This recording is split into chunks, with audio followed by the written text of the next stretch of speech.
So Project Diva International is our organization that has created a learning environment for girls in middle school and high school to have a place to practice and to practice life. And what we're doing for the girls, because what we do know is that the language that we've used in the past does not work for our kids moving forward.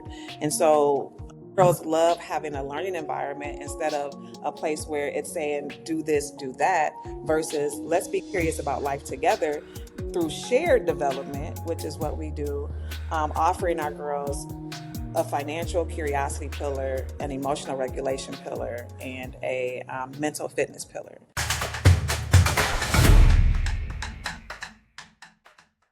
Hey, everybody, welcome back to the Grow Healthy Help People podcast, a podcast that Accordis puts on. We love talking to our nonprofit leaders to see all the amazing work that they are doing in their community, in the world, to make a difference and make a change.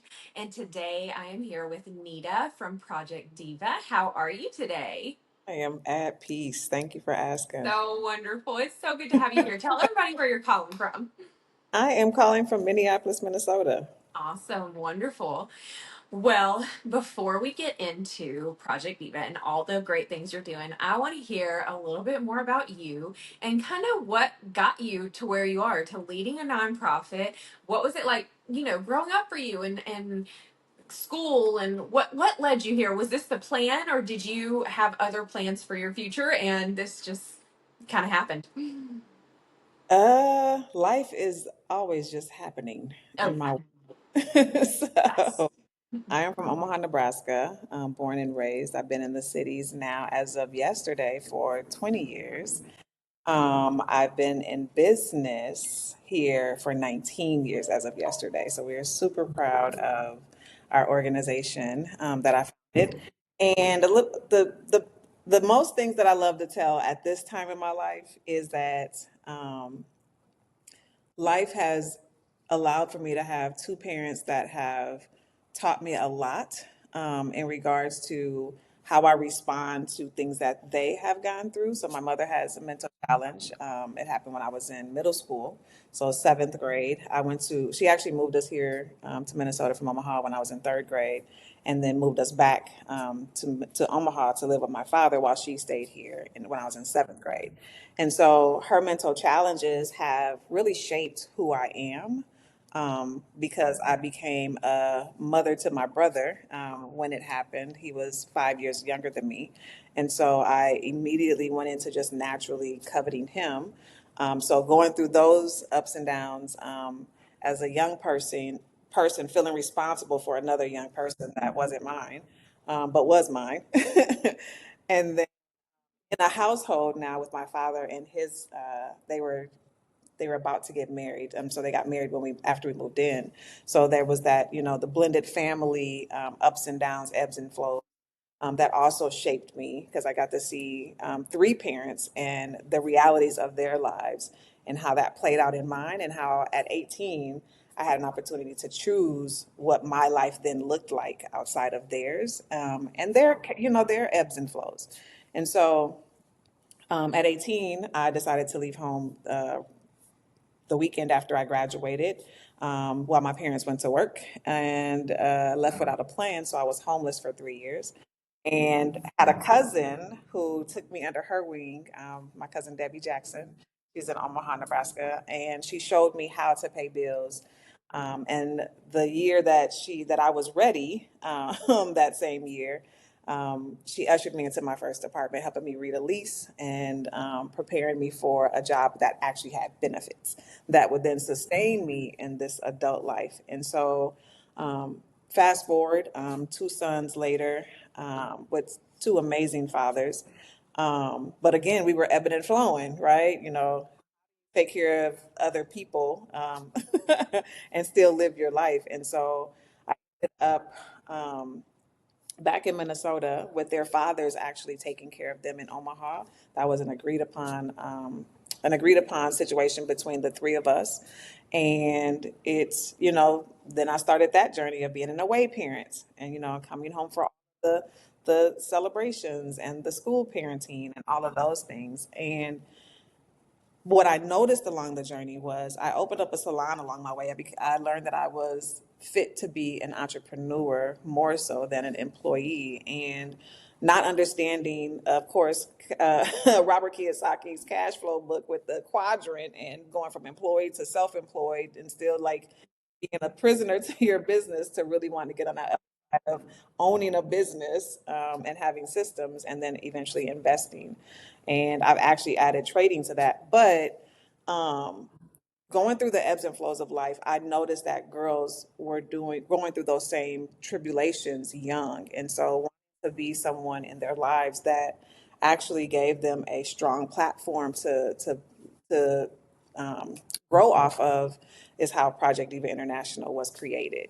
And so I started it in Omaha, actually, under a different name, as I was doing an after school program and bringing girls over to my salon to celebrate their wins from completing my program at the time. Yeah. And then it to Minnesota and actually 501(c)(3 in it, creating an actual nonprofit. And then 20 years later, being able to have blessed, over 5,000 girls with my Yeah. team and giving them some type of peace of mind that they got it, like Yeah. they're able to through this life. And so, yeah, here we are, 20 years Man, later, ready that for is the so next chip. cool. Right? Like you, what an incredible story from everything you went through as a child to being homeless to finding your path and your calling and like pushing yourself to actually do it and help other people. I mean, it truly takes and I feel this way about any nonprofit leader. Like it takes a special person and it takes someone who's willing to make a lot of sacrifice and they have a lot of drive because nonprofit leaders, man, it's hard. And so I you're so amazing for just using your experiences and your past to really push yourself and drive yourself and help Thank, and mentor and guide these other girls, the next generation. I think it's incredible. Um, thank you. so let's talk about Project Diva. Let's talk about what you guys do, the programs you have. How old are these girls? Give me all the details about it. Absolutely. So, Project Eve International is our organization that has created a learning environment for girls in middle school and high school to have a place to practice and to practice life. And a lot of times we are called a program and we're not. We are an institution in the making. And again, just working to be different around how we speak about what we're doing for the girls, because what we do know is that the language that we've used in the past does not work for our kids moving forward. And so girls love having a learning environment instead of a place where it's saying do this, do that, versus let's be curious about life together through shared development, which is what we do, offering our girls a financial curiosity pillar, an emotional regulation pillar, and a mental fitness pillar. So now to break that down, we feel that in Project Diva, over the course of these last 18 years, we listen to our girls and we pivot according to where we feel we are in history at this time of history of our lives. And as women, we don't come to the girls in a space from a space of we have it all together. It's really a shared development space of we trying to figure this out just like y'all trying to figure this out, but we do recognize that you all are going through life just as we are going through life. And so we have pivoted actually this year. The three pillars have been our pillars for a long time. But this year, we're now moving to leading with the financial curiosity pillar because, and we say financial curiosity instead of financial literacy because we want our girls to be curious about money enough for them to then receive what we have. And we don't start from let's dream about what your big picture is. We start from what money are you receiving right now and how can we get you to understanding the importance of putting money aside for emergencies, making sure you know what's coming in and going out, and you also are then thinking about your retirement. And our girls are actually investing in their retirement accounts in middle school and high school, as well as we have created a lane for our girls in an advanced academy to be able to trade so that eventually they can take their own accounts and actually, work them themselves. So we're really, really excited about this pivot because our girls from before this pivot, what we found is not just them but us. Like, you can be in an ebb and a flow, which is what how life is designed. But when you're in that ebb and that money is not moneying, you can't even think about being emotionally regulated or getting to the everyday stuff that you need to, because your mind, it's just like when your body gets sick, everything shuts down and you're focused on getting healthy. And so, because we know that as women, we don't want them walking into adulthood and being in their 30s and 40s and 50s and then going like why did nobody tell me? And so we have created within our financial curiosity pillar, we have renamed our academy from Business 369 to From Allowance to Assets. And that is where we are now putting all of our attention, and then wrapping the emotional regulation into that, as well as the mental fitness. And when we say mental fitness, we're actually focusing on the habits that it takes for us adults to get to these goals, which we know for us to be successful, there's certain things that personally we have to do to keep ourselves inspired. So we're really, really, really excited about this year. Wow, that's incredible. So, what with the girls, what is your target audience? Like, are you reaching out to any and every girl, or more of the lower income at risk girls in that age group? What is your target there? Our target is any girl who's willing to get this work. Awesome. Yes, love But that. we have a mixed bag. We have girls who are on the lower income spectrum, and then we have girls who parents are doing very well. Yeah. At the end of the this time in history, what we do know is that parents are busy, and then these kids are inundated with busyness. And so, the more that we can support the families in co-parenting, is what we call it, the more the girls actually win because they've expanded their social networks in regards to who is actually ushering them into adulthood. So our audience is any girl who is willing to commit to the work. Yes, I love that. So, what is your reach? Where all can you operate from? Is this something girls can do online, or is it more in person? Tell me about that. So we have a hybrid. We do online. Online. Our sessions are actually online currently. Um, and we're dibbling dabbling in one of the sessions, maybe the financial session, being in person because the girls are really asking to be in person again. Now life has really settled. And then we do have, like I said, the sessions online. And then we're in Minnesota, so we also have time in one of our sessions where it's just strictly bonding. So the girls just being with each other and creating and nullifying that, not nullify, but creating and doubling down on the social capital piece. Because, that's the biggest thing is when it comes to sororities and fraternities. And, when you're joining this, you're wanting to build your network. And so teaching the girls that like now in middle school and high school, how important that is from that framework versus who are your friends, but like legit who's in your network, right? And who are you spending your time with? Because we know that that carries over to adulthood. Yeah, absolutely. I love that because let me tell you, as a homeschool mom, with a daughter in middle school, this Yeah. would be amazing to incorporate into our learning because it is so important. It is so important, and I love it so much. So incredible, Yes. Let's talk. incredible. Yes, for sure. Let's talk because this excites me. Oh my goodness. So you've been doing this for a while, a really long time now. And I know there have been ups and downs, lots of challenges. What are some of the biggest challenges you're facing now in just running the nonprofit and, moving forward? What's hitting you the hardest at the moment? The ebbs for us has definitely been financing, in the nonprofit world. As a founder, I've had to rearrange my thinking, unlearn and relearn a lot of different things in regards to running a nonprofit versus running my business. And so, because my goal is to keep this around for 100 plus years, right? Hand this down from generation to generation, I really have focused more so on how am I running the business. and then ensure that I'm able to take advantage of the nonprofit status, as well as ensure that, we're working towards an endowment, we're working towards, income streams that actually support the organization that are outside of just the grants and donations.